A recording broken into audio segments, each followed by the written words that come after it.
Comment on sauve un film?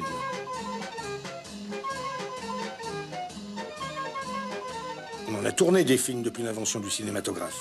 Des comédies, des drames, des westerns, des films policiers, des films d'amour, des films d'horreur, et des films scientifiques, des actualités, des documentaires, des longs métrages, des courts métrages, des films parlants et des films muets avant, des en couleur et des en noir et blanc, des bons films, pas mal de navets, mais aussi des chefs-d'œuvre. On en a tourné des films, des milliers de films, dont beaucoup ont déjà disparu. À cause des techniques qui évoluent, par exemple. Format abandonné, perforation non standard ou procédé couleur oublié.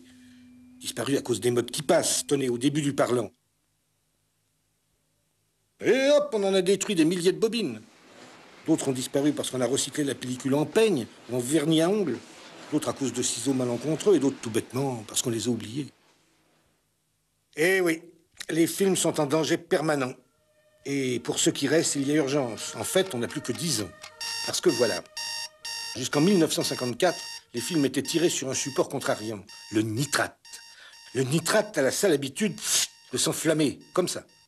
Et d'exploser, même si ça le prend. D'ailleurs, on l'appelle film flamme. En fait, les films nitrates sont si dangereux qu'ils sont maintenant totalement interdits de circulation.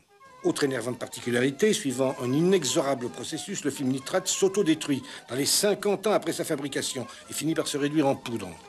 C'est clair, pour tout ce qu'on a tourné depuis la naissance du cinéma jusqu'aux années 50, le compte à rebours est largement entamé. Voilà pourquoi c'est urgent de sauver les films qui ne sont pas encore totalement décomposés, mais dont le support se décolle, ou sont complètement rayés, ou tachés de partout, ou tout collés, ou totalement délavés, ou bien déchirés, ou tout ça à la fois. Il faut les identifier, ça n'est pas toujours évident. Il faut les soigner, les réparer, traiter le support et nettoyer l'image et la bande-son. Et ça peut être long. Il faut les reconstituer. Et ça peut être encore plus long. Et surtout, il faut les reporter, parfois image par image, sur un support de sécurité.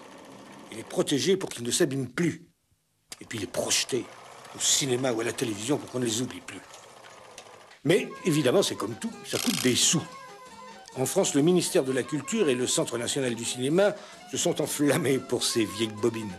Depuis 1991, on consacre chaque année 50 millions de francs à la sauvegarde et à la restauration des films nitrates.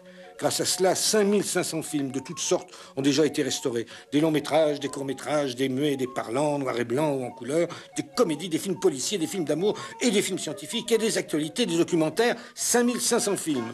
Mais il en reste au moins 20 000 à sauver. Et dans les 10 ans. Allez, c'est sur la bonne voie.